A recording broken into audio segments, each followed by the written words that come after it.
नमस्कार, मैं सुरेंद्र कुमार। मैंने स्नातक गणित और विज्ञान वर्ग से किया है। इसके पश्चात मैंने प्रशिक्षण कोर्स के रूप में बीएड और एमएड किया है। इसके पश्चात मैंने बेसिक शिक्षा विभाग में जनपद इटावा में कार्यभार ग्रहण किया वर्ष 2006 में। जहाँ तक हमारे जनपद इटावा की मुख्य विशेषताओं में, हमारा जनपद इटावा यमुना नदी के तट पर स्थित है। हमारा जनपद इटावा में 1857 का विद्रोह भी प्रथम बार प्रारंभ हुआ था।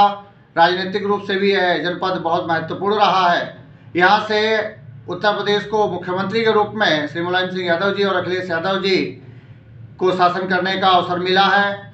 जनपद इटावा में मेरा कार्यकाल 14 वर्ष का रहा है। मैं इस समय प्राथमिक विद्यालय नगला चौहान में, जो कि विकास खंड बड़पुरा में है, प्रधानाध्यापक पद पर कार्यरत हूँ। जब मैंने इस विद्यालय में कार्यभार ग्रहण किया था तो यहाँ पर मात्र 53 बच्चे नामांकित थे, लेकिन आज हमारे सभी शिक्षक साथियों के सहयोग से अभिभावकों के साथ मिलकर हमने चर्चा पर चर्चा की, विद्यालय प्रबंध समिति के माध्यम से कार्य किया और आज हमारे विद्यालय में 78 बच्चे शिक्षा ग्रहण कर रहे हैं। निश्चित रूप से हमारे विद्यालय में लगभग 30% की वृद्धि हुई है नामांकन में।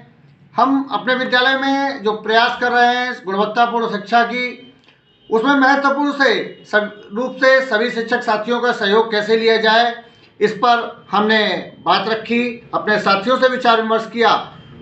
साथ ही साथ मैंने गुणवत्तापूर्ण शिक्षा के लिए जब मेरा संपर्क श्री अश्वनी जी से हुआ, अरविंदो सोसाइटी के ZII के ऐप से, इनोवेटिव ऐप से, तो हमने वहाँ से इनोवेटिव पाठशाला के रूप में एक अद्भुत ऐप प्राप्त किया और उस अद्भुत ऐप से, जिसके माध्यम से बच्चों का कैसे डेवलपमेंट किया जाए, बच्चों को किस प्रकार से गतिविधि आधारित शिक्षा दी जाए, बच्चों को शून्य निवेश पर कैसे शिक्षा प्रदान की जाए, इस पर हमने अश्वनी जी से मार्गदर्शन प्राप्त किया, उनसे सहयोग लिया और आज उसका प्रतिफल है कि हमारे विद्यालय में गुणवत्तापूर्ण शिक्षा के रूप में जनपद का एक अच्छा विद्यालय, उत्कृष्ट विद्यालय के रूप में प्राथमिक विद्यालय नगला चौहान को जाना जाता है।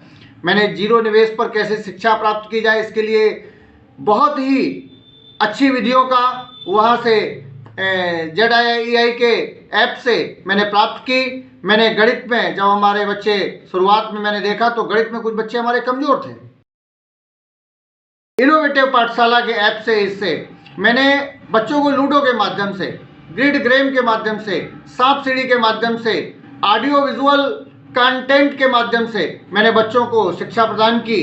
और आज मैं आपको बताना चाहूँगा कि मैंने अपने विद्यालय में प्रोजेक्टर और लैपटॉप का बखूबी इस्तेमाल किया, ICT का इस्तेमाल किया। प्रोजेक्टर के माध्यम से बच्चे ऑडियो और वीडियो दोनों को अपने कक्ष में देख सकते हैं और उसके माध्यम से शिक्षा प्राप्त कर रहे हैं। विभिन्न पाठ्य योजनाएं प्राप्त की, बहुविकल्पीय प्रश्नों के माध्यम से, गलत चार्ट शिक्षण विधि के माध्यम से उसको करेक्शन कैसे कराया जाए, इसका कॉन्सेप्ट बच्चों को दिया गया। परिवेशीय का भ्रमण के आधार पर और कॉन्सेप्ट एक्सप्लेनेशन के आधार पर मैंने बच्चों को जब शिक्षा प्रदान की तो उसका प्रतिफल है कि बच्चे आज बहुत ही अच्छे ढंग से एक तल्लीनता पूर्वक विभिन्न प्रश्नों को हल कर पाते हैं, गणित की पाठ्य योजनाओं को, गणित के प्रश्नों को हल कर पाते हैं। शून्य निवेश पर आधारित जो शिक्षा प्राप्त हुई, उसके द्वारा हमारे विद्यालय का खर्च भी कम हुआ और कुछ ऐसी चीज़ें होती हैं जिनका कोई उपयोग नहीं होता है, घरों में हमारे लिए बेकार पड़ी रहती हैं, लेकिन उनका विद्यालय परिवेश में, विद्यालय के शिक्षण में बहुत अच्छा प्रयोग करते हुए मैंने बच्चों को अच्छी शिक्षा प्रदान की है। साथ ही साथ गतिविधि आधारित शिक्षा, बच्चों को किस प्रकार से विभिन्न गतिविधियों के माध्यम से पढ़ाया जाए, यह मैंने ZII के इस ऐप से प्रदान करती है अरविंदो सोसाइटी, उसके माध्यम से बच्चों को बहुत ही अच्छे ढंग से हमने अब शिक्षा प्रदान की है।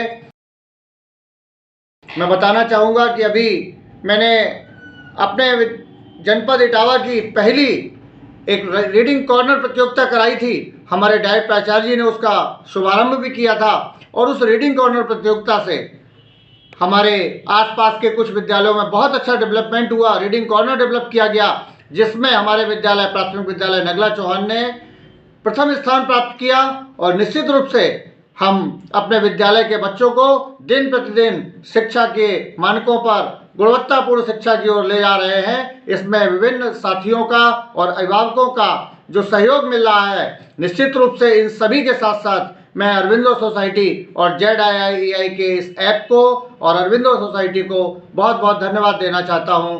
धन्यवाद।